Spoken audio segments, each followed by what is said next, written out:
Welcome to today's story of automation. Vendor onboarding in manufacturing industries. This is Elisa.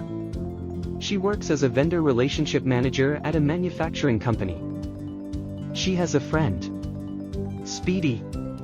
It is an RPA bot who does her repetitive work 24/7. She uses Speedy to help herself in the tedious task of vendor onboarding. She just triggers the automation from her mobile phone, and the bot starts working. The bot shares vendor onboarding policy template with the supplier. An automated request for proposal is sent to the vendor.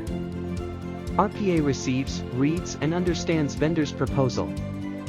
The bot evaluates a vendor based on company's criteria. It registers the vendor in company's internal ERP system and creates an account.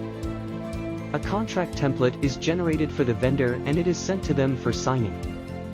Speedy completes all this, while Elisa just maintains good relations with her vendors.